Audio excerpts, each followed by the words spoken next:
Hey everybody, I'm back with an unboxing. This is the Vivo X21. So this is just like the Vivo V9 that I tested about a month and a half ago, except it's more high-end because it has a fingerprint reader under the screen.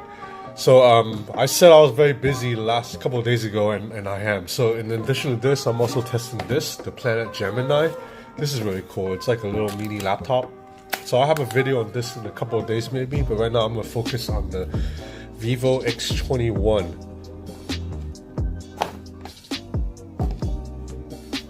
Okay, so the packaging, it's quite a bit nicer than the Vivo V9, which had a more basic white box kind of packaging. And you see right here, Vivo, it's an official sponsor of the FIFA World Cup, Russia 2018.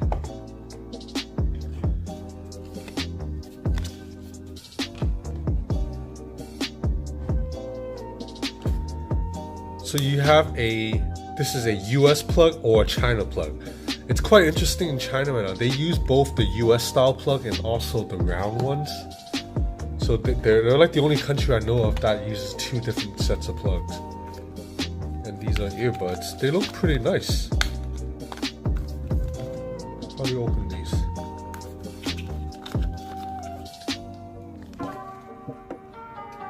Okay, so the shape looks a little bit unique, like a little bit like alien shaped. I'll put these to the side.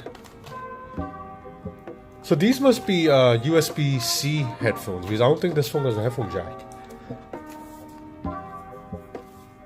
I'm gonna put the phone to the side first and then open the rest. This is a nice box.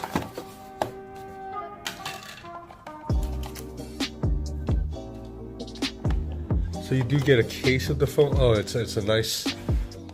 The case is also a little bit nicer than the case that came with the Vivo V9. The Vivo V9 came with a soft jelly case. This one, it's a little bit harder. This is a plastic case. Then you have SIM ejector tool and some papers. And then you have right here the USB-C cable, I believe.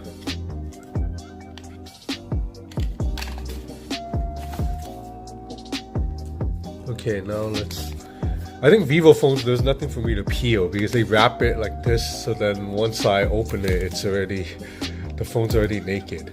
Because I usually, if you see my unboxing, I really enjoy peeling off that cover. But nope, yep. Oh no, this phone still uses USB-A, so it's not a USB-C. My apologies, USB-A. So you put the two phones side by side. You have the Vivo V9 on the right and the Vivo X21, and they look almost exactly the same. You put them side by side.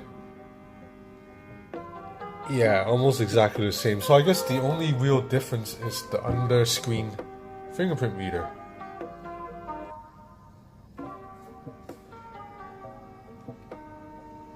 Except, and the Vivo V9 has a headphone jack. Vivo V9's on the right, that the X21 does not. So this is the SIM tray, I believe. Yeah, the back looks very similar, except obviously no fingerprint. So anyway, I'm gonna power on the phone and then I'll be back with my hands on. Actually, you know what? I'm gonna go through the setup process here and then register my fingerprint, just to show you guys how to register a fingerprint under the screen. This is my first time using a device with an under-screen fingerprint reader too. Like, I've read about this plenty of times already, but this is my first time with hands-on. Okay, so you see the default language is Chinese instead of in Filipino, like the Vivo V9. That's because this phone is meant for the China market. But I'm gonna go to English and then go to US English. Wait, I don't even see US English. Huh, that's interesting. Pretty cool that this phone just doesn't have US English on here, because you know how Americans usually think they're like #1 and the center of the universe and that everything kind of should be their way.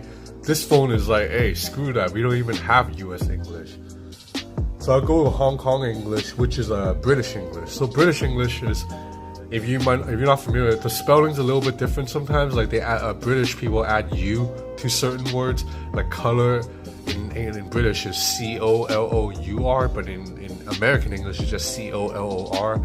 And there's also a lot less Z in British English. They use S, and also Z in I think British people call it Z. So yeah, just difference here and there, and also the words they use. Like instead of waiting in line, like an American would say, you say waiting in a queue. And then an elevator in America, it's a lift in the UK. Okay, I'm gonna set up my I've just set up my Google account and my Wi-Fi. Here we go. So we'll add fingerprint. I gotta set up my PIN first. Okay, here you go. So I think you just put your finger on here. So you notice how the light lights up right here underneath.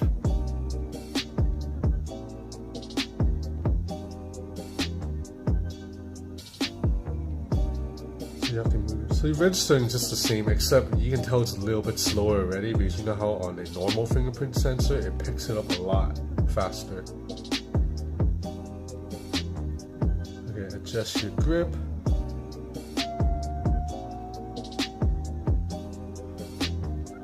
Personally, I think this tech might still be a year or two away, because from what I've read on this phone, and also the Huawei Mate design Porsche design Mate, the fingerprint reader under the screen is just not that fast, and you know, ultimately speed is still important.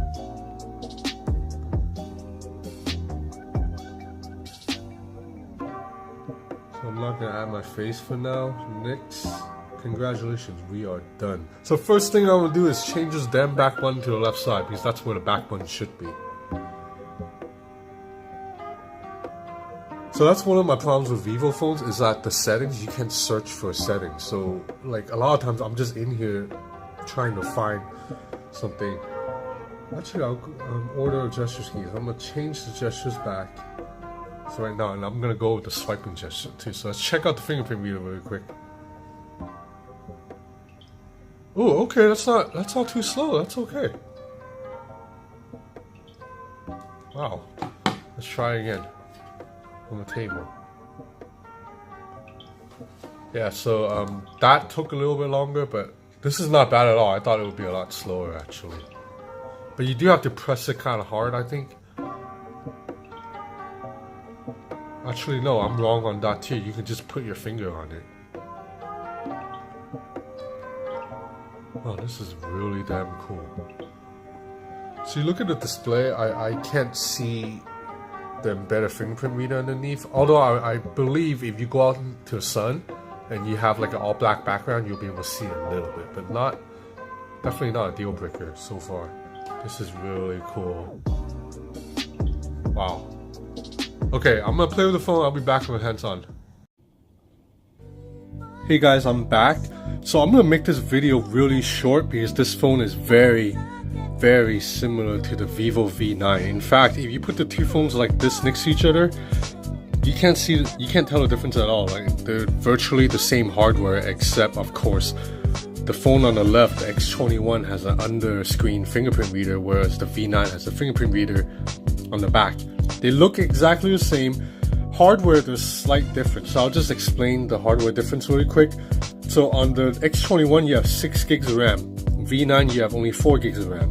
Battery size, the V9's a little bit bigger, 3260 versus 3200 here. I suspect battery size is a little bit bigger on this phone, because this phone has to put a fingerprint reader under the screen, hence which takes away from a little bit of space. The chipset, the X21 has a slightly newer Snapdragon 660 compared to the V9's Snapdragon 621. But to be honest, both phones kind of move about the same, not much difference. This phone's a little bit smoother because of 6 gigs of RAM. That's only when you push things. Otherwise, go on Instagram, Facebook, exactly the same. The camera is actually a little bit different in terms of specs.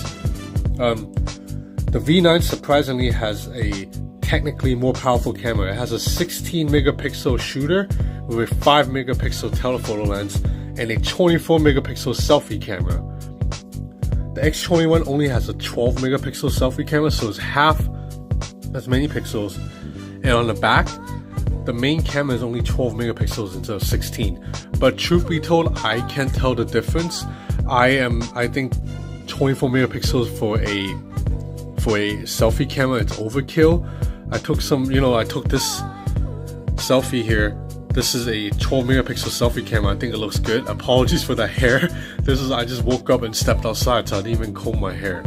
And otherwise photos look very impressive. I think even though this is technically a camera with less megapixels, you're not gonna see the difference. This is a very strong camera still. Strong camera for a Vivo device that's mid-range. So that's about it in terms of the design. The biggest difference again is this under-screen fingerprint reader. Other than that, I would say is virtually the same phone. Performance is virtually the same. So that's why I'm gonna make this video short, because if you really want to learn more about this phone, like all the benchmarks and photo samples and stuff, you can just watch my video on the Vivo V9. I'll have a link in the description below. So speaking of that, I lost my channel for about 10 days due to some fluke, and now I got it back. But as a result, all my old videos no longer are listed on my channel. So if you want to watch my old videos, you have to manually search for them. You have to search for my name, Ben's Gadget Reviews, and then the phone you're looking for. If you just click on my name and go through my videos, I don't think my old videos show anymore, which it kind of sucks, but not a big of a deal. So back to the X21. So I really love this design. Just check out how bezel-less this is. This might be the most bezel-less phone yet. In fact, when you look at a phone like this and then you look at the Huawei P20 Pro, again, I mentioned this during my video for the Huawei P20 Pro. I'm annoyed that the Huawei P20 Pro has such a big chin. Now you look at the chin, it's kind of annoying that the P20 Pro has a bigger chin. This chin is about as slim as it gets other than the Apple's iPhone 10. This is slimmer than even the LG G7, which I don't have a device on me right now, but I will be getting one soon. So I have Nova Launcher running on this phone right now. That's why it looks so damn clean, because otherwise without Nova Launcher, this is Vivo's default software, Fun Touch, and I'm not a big fan of it. Like the icons look a little bit iOS-like, and then stuff like all the feet. There's no app drawer, all that. It's a little bit annoying. So I put Nova Launcher on it. It works fine, and the phone looks great. I must mention though that there's a bug. So you notice one of the things I love about Vivo phones is this swiping gestures, meaning you don't have to use traditional Android buttons anymore. I'll show you how it works. So you swipe right here to go back, or you swipe right here to go home, and then to bring up app overview, you swipe up and you hold. So this is like copy from the iPhone 10. So I like this gesture a lot. I think swiping gesture is the future of getting around phones. Unfortunately, on the X21, the swiping gestures do not work. You do have an option to do it, so you go navigation gestures, but you can't set it up because the fingerprint reader underneath the screen is getting in the way. I'll show you. So you can swipe back, it works. You can swipe up to go home, it works. You can even swipe here to bring up this control center, it works. But right here, when you swipe up to bring up all the apps, you have to swipe up and hold. So I'll show you the action again here on the V9. The action is you swipe up and you hold to do this. You cannot do this on this phone because it's not registering. So I'm 99.9% sure the reason it's not registering is because there's a fingerprint reader underneath the screen that's getting in the way. So this is a bug in this software, because this phone gives us the option to go for these navigation gestures, but one of them does not work. I'm not sure if this is... Actually, this should be fixable via a software update. Vivo just has to account for the fact that this part of the screen is probably not registering touches. So you have to exit out of this instruction every time. That means you cannot use swipe gestures. You have to use buttons, which I have... I don't mind mostly, except when you're watching Instagram's full stories now. That's my thing, right? I like Instagram stories because it fills up the whole page. Now there's this row of buttons down below that kind of blocks the image, and that sucks, because imagine if these buttons are gone and then this entire display fills it up. I'll show you on the Huawei P20 Pro. I just think it looks a lot more immersive and cool when you can do stuff like that. So you see on my Huawei P20 Pro, the stories fill up the entire screen because there's no buttons down below. So this unfortunately really gets in the way. I'm surprised that that fingerprint reader got in the way of the swiping because it doesn't get in the way of touching. When I type on this, I can type on this keyboard just fine. I can type full speed. Yeah, so the area where the fingerprint reader would be, which is right here, it's sensitive to touch, but just not sensitive to swipe, I guess. Okay, so now you know what we gotta do. We gotta do my usual K-pop video test, just to test the screen and the sound. So let's find a good video. So people always ask me why I use K-pop videos. Okay, I admit part of it is because they look so damn good in the videos, but also because these K-pop videos are not copyright protected. Because if I go to say a Beyonce video or say a Green Day or like, I don't know, like Nicki Minaj video, and I play it for more than like 3 seconds, I'll get a notification from YouTube saying, hey, this is a copyright infringement, you have to take down your video. So I can't use any real American pop music. I have to use Korean music because Koreans are not as strict with these things. So thank you, K-pop. So right now we're testing volume at 60%. So this is an LCD panel, but looks good.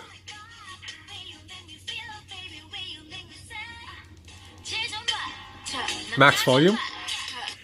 Single speaker grill, so you can muffle it, but you actually feel a little bit of bass still, even at max volume, so no distortion.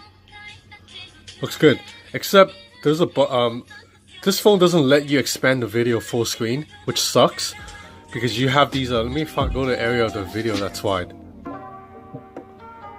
So you notice that there's these giant black bars on the right and left. You cannot stretch the video to fill it up, which sucks because this is such an immersive screen. Again, I want my videos to fill full screen. So that's about it. The camera, as I showed you, is pretty solid. If you want to see more photo samples, check out my Vivo V9 video. I think this phone, it's like $140 US more than the V9. I'm not sure it's worth getting over the V9 because as cool as this fingerprint scanner is, it's still a little bit of a gimmick because the fingerprint reader on the back works perfectly fine, and this phone has a really fast face unlock, so I don't see... So having a fingerprint reader on the front under the screen, the only good useful situation is if you work with your phone on your desk a lot like this and you don't want to have to pick up your phone every time, so you just put your finger on it and open. So that's the only benefit. Otherwise, in real world usage, the back fingerprint reader is still faster than the under screen. And also, earlier I was using this phone outside and it was very sunny, and when it's really sunny you can't see the screen that much, and I couldn't find the fingerprint reader area because you have to know exactly where it is. And I think I pressed into it a couple of times like off, like an inch off to the side, and then it didn't register, and then it locked me out. It says you have to use your pin because your fingerprint reader did not pick up correctly. So that means if I'm outdoors a lot and I'm using this at the beach or something, this might be an issue. Unless I guess after I use this phone for a week or two, I would just know where to put my finger. But right off the bat, if you're using this phone under the sun, it's a bit hard to see this part, which tells you where to put your finger. But when you're indoors, it's great. I'm still amazed at how fast this is. So in the future, I'm hoping phones will just get rid of all the bezels, put the fingerprint reader underneath here, and also give me some type of secondary unlock, such as a fingerprint reader on the back too, or face unlock, like a real face unlock, like the iPhone X's face unlock.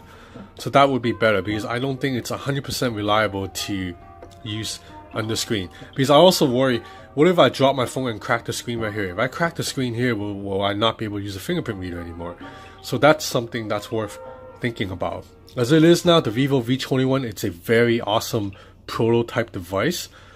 And at 450 US is really affordable. I think, you know, look at this display, it looks brilliant. So if you want a big screen and you want something futuristic, 450, good deal. But then I think this phone might be a better deal at $100 less without the under screen. And then also there's OnePlus 6 coming, which should look like this and may even have the under screen reader. So a lot of good phones coming out. Really exciting time to be a gadget geek. Okay, I said I would keep this video short, but it still ended up going 20 minutes. Damn, I'm sorry guys, I talked to you that much. Thanks for watching.